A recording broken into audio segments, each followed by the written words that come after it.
കഥ കുറെ മുന്നോട്ട് പോയല്ലോ. എത്ര മുന്നോട്ട്? ഒരുപാട് മുന്നോട്ട് പോയി. കഥ ഇനിയാണ് ആരംഭിക്കുന്നത്.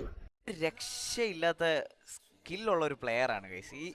ഈ പ്ലെയറിനെ ഞാൻ അല്ലെങ്കിൽ ഇയാളെ ഈ വീഡിയോയിൽ ഉൾപ്പെടുത്താൻ ഒരു വലിയ കാരണമുണ്ട് കേട്ടോ. ആ ഓരോ ക്ലച്ച് എടുക്കുമ്പോഴും ഞാനാണ് ഭയങ്കര എക്സൈറ്റഡ് ആവുന്നത്. സോ നല്ല പൊട്ടൻഷ്യൽ ഉള്ള ഒരു സ്ട്രീമർ ആണ്.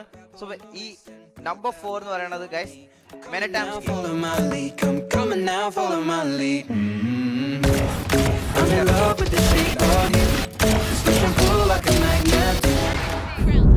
കൊള്ളരുതാത്തവർ തങ്ങളുടെ സ്വാർത്ഥത കൊണ്ടും ക്രൂരതകൾ കൊണ്ടും നീതിമാന്മാരുടെ പാതയെ എല്ലാ വശങ്ങളിൽ നിന്നും ആക്രമിക്കുന്നു.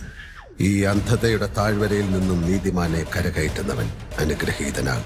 കാരണം അവൻ സത്യമായും അവന്റെ സഹോദരങ്ങളുടെ രക്ഷകനും വഴിതെറ്റിയ കുഞ്ഞാടുകളുടെ വഴികാട്ടിയുമാണ്. അതിനാൽ എന്റെ സഹോദരങ്ങളെ വിഷം കുത്തി നശിപ്പിക്കാൻ തുനിയുന്നവർ ആരായാലും അവരുടെ മേൽ അശനിപാതം പോലെ ഞാൻ പ്രഹരമേൽപ്പിക്കുന്നു.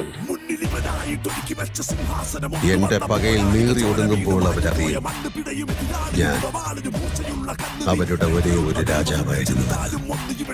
ഒരേ ഒരു രാജാവ്. ഇപ്പൊ നിങ്ങളുടെ ഹീറോ എന്ത് ചെയ്യുന്നു?